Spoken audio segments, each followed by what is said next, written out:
licensing reimagined.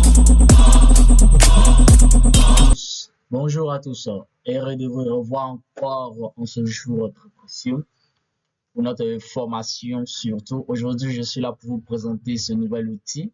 Voilà, un outil IA également qu'on peut utiliser pour créer vraiment des éléments en HTML, CSS. On peut coder avec en fait en quelque sorte. Voilà. Donc c'est un outil créé par les Chinois, par l'entreprise Alibaba. Elle a une IA appelée Queen. Ils viennent de faire sortir le nouveau modèle Croix qui est là.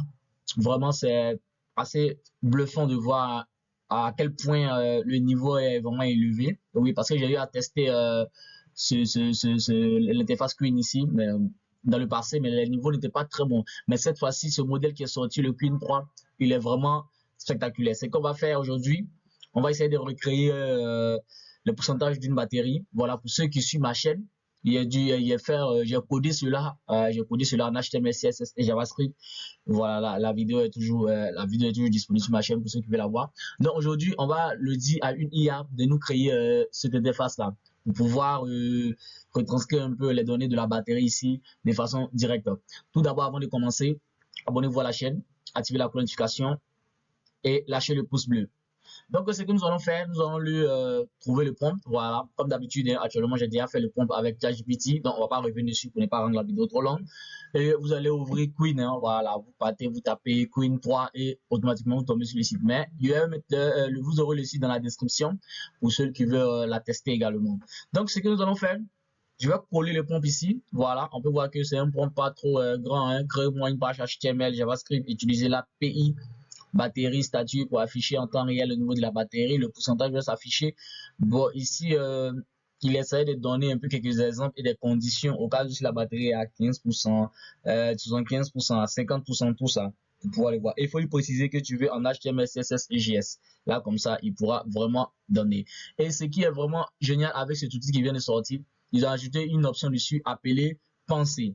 Dans cette option, lorsque tu cliques dessus, je vais le décocher, mais par défaut, elle est cliquée. Donc, tu cliques dessus comme ça, donc elle est prise en compte. Lorsque tu utilises ce modèle, c'est vraiment bien lorsque tu veux coder de cocher cette partie-là, la pensée, pour vraiment lui donner le temps de te créer quelque chose de vraiment intéressant et dynamique. Donc, ce que nous allons faire, on va cliquer et le laisser travailler un peu sur ça. Donc, il va réfléchir, trouver. Pendant qu'il fait la réflexion, on va laisser notre code pen. Voilà, pour ceux qui l'ont déjà suivi les tutos précédents, vous avez déjà vu. On va pas utiliser Visual Studio aussi, on va utiliser CodePen. Voilà. Donc, on vient sur CodePen ici, directement, et on clique. Voilà. Vous aurez aussi le lien en description pour ceux qui ne sont pas encore inscrits. Voilà. L'idéal serait de vous inscrire, les gars. Donc, on va venir cliquer sur New Pen ici pour créer une nouvelle interface. Et on a la partie HTML, on a la partie CSS et la partie JSON. Voilà. Donc, on va revenir pour voir un peu. Voilà. Il est en train de travailler dessus, tout simplement. Il est en train de travailler dessus. Ce qu'il a fait, il nous a créé un seul fichier. Voilà, il a tout mis dans un seul fichier. Ce que moi j'aimerais bien, c'est qu'il ne sait pas toutes les fichiers. Bon, ce que nous allons faire, nous allons copier les parties qui nous intéressent. Voilà, on va juste prendre les parties. On va prendre les parties qui nous intéressent. Bon, il faut lui signifier qu'on veut juste avoir tout séparé.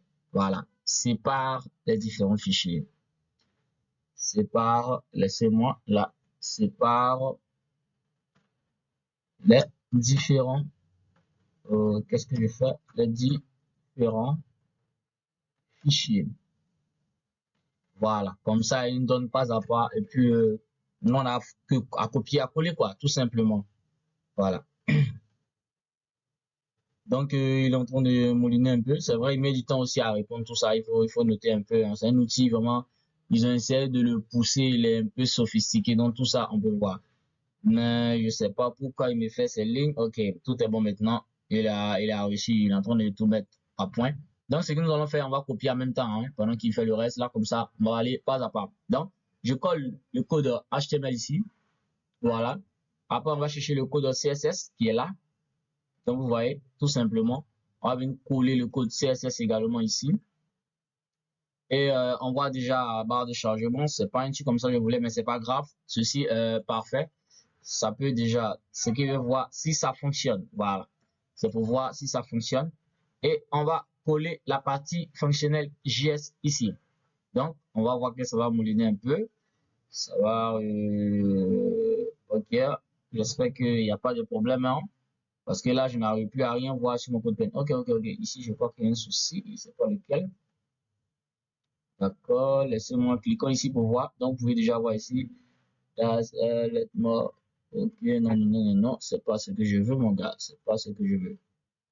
Pour trouver qu'est-ce qui ne va pas, laisse-moi voir un peu le code là. On a HTML dans les heads, dans le. Ok. Ok, ok, header, niveau batterie, tout ça, chargement. Votre navigation ne supporte pas l'appel batterie status. Bon. Ça, c'est le message qui donne par défaut. Donc, ce que nous allons faire, on va essayer de voir qu'est-ce qui n'a pas marché là. CTRL X, on va revoir. Voilà, on va dire si on colle et que ça fonctionne pas toujours. Bon, il va falloir qu'on passe l'œil du programmeur. Je voulais pas vraiment vérifier tout ça, mais bon, ça demande ça demande que je fasse un petit tour là pour voir ce qu'il m'a fourni, si c'est bon. Ok, ok, ok, il y a les conditionnements. On a if percent supérieur à 50. Là, c'est le conditionnement. Là-bas, c'est bon. Là-bas, c'est bon, c'est bon. La document query selector, il a sélectionné la partie HTML. Windows Advanced Leader Loud, OK pour le chargement. Bon, normalement là, OK, je vais pas faire grand chose, je vais juste copier, voilà, lui envoyer, lui dire que ça fonctionne pas. Voilà, tout simplement en fait. Le code JS ne fonctionne pas. Donc, on va le laisser, il va chercher, trouver qu'est-ce qui manque dans ce code-là. Donc, il va trouver, il va chercher lui-même, voilà. Il va chercher ce qui ne va pas. S'il va nous redonner tout le code à zéro, là, comme ça, on répond tout à zéro. Moi, je le teste en même temps que vous, hein, voilà. J'ai eu à le tester au début, mais c'était pas trop pour un projet aussi poussé comme ça. Je voulais voir à quel point il arrive à le faire. Et c'est vraiment génial de tomber sur ces cas de figure pour voir un peu quel est le niveau pour chaque, disons pour chaque IA. On a testé Gemini. Lui, il est bon. Gemini, il fait rarement beaucoup d'erreurs comme ça. Il arrive à coder proprement ce que nous voulons. Et puis, par contre, celui-là, d'accord, il nous a fourni un autre code JS. On va revenir ici. On va le coller tout simplement. CTRL V. Et puis voir ce que ça donne. Là, je vois qu'il a mis des icônes, tout ça. Bon, il doit avoir du mal à trouver. Il doit avoir du mal à trouver. Ok, voyons inspecter. Euh, bon. Non, non, non, non, non. C'est qu'est-ce que je cherche là? Non, ok. Voyons ici. API batterie n'est pas supporté par ce navigateur. Ok, là c'est l'API qui n'est pas supporté par le navigateur. Donc, ce que je vais vous conseiller, on va aller sur Chrome. Voilà. Vous allez venir sur Chrome ici. Vous allez taper code pen. Je sais, ok, c'est bon. Voilà, et ici, CodePen. Voilà, on va se reconnecter parce que sur ce navigateur-là, je ne me suis pas connecté. Voilà. Bon. Sign up free quoi. Là, ça va vous permettre de savoir comment se connecter sur ce truc-là. Voilà, donc je vais utiliser un compte que je tue à on va se connecter sur mon autre compte.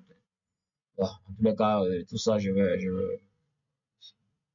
Ok, qu'est-ce que. Ah, on vient là. D'accord. Ça et tout revient comme avant. Donc, ce que nous allons faire, on va repartir, sur la partie. Ok. Ça m'envoie quelque chose là. Je vais réduire cette. On va essayer de tirer un peu tout ça, hein. Donc, on fait CTRL A, CTRL C. On va revenir sur notre élément ici. Venir le coller ici. Donc, on revient sur l'autre également, la partie CSS. CTRL A, CTRL C. On repart directement sur la partie CSS ici. On colle. Et maintenant, on va faire le dernier, la partie JS. Non, non, non, non. Il faut tirer la partie JS comme ça. On peut à CTRL C. On va voir là où l'erreur est. Pourquoi c'est pas comme on le souhaite. On saura bien. Voilà. Donc c'est bon. C'est le navigateur qui posait problème. Là, on est revenu sur Chrome et on voit que c'est parfait en fait. Voilà. Tout y est bon. Et ici, s'il vient mettre ma souris, on peut voir qu'il y a 23%. Donc le code fonctionnait en fait. Le code fonctionnait. Il fallait que je trouve l'erreur. Vous voyez. Donc c'est un peu le petit souci avec ces éléments-là en fait.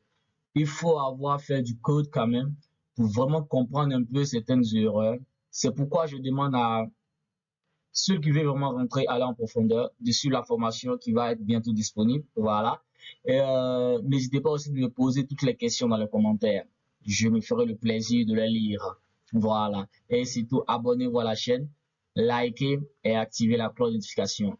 Donc, c'est un peu ce bijou chinois de l'IA Queen de l'entreprise Alibaba que je viens de texter avec vous pour voir un peu là où il arrive à le faire, mais ce n'est pas tout. C'est juste une entrée et je sens qu'il va s'améliorer au fur et à mesure. Et sur cette chaîne, je vais continuer encore à faire encore d'autres. Nous allons développer d'autres outils avec eux, créer encore des interfaces plus complexes pour voir à quel point, voir un peu la performance de chacun en fait. Voilà. On a vu Gemini, il a fait des trucs complexes. On va essayer d'avoir avec Queen 3 si ce qui a été dit d'après les articles, s'il est vraiment performant comme on le connaît et comment nous pouvons l'utiliser dans notre activité, disons dans notre monde qui est le développement web et mobile. Voilà, donc likez, activez la cloche de notification et abonnez-vous à la chaîne. Et n'hésitez pas dans les commentaires de me dire comment, si vous l'avez testé de votre côté, comment vous la trouvez, qu'est-ce qui vous voyez qui la différencie de Gemini. Et je vais même faire une vidéo ici où on va faire une comparaison pour voir un peu en matière de qualité, qu'est-ce qui fournit les Chinois également dans le domaine de l'IA. Merci et à bientôt. Ciao.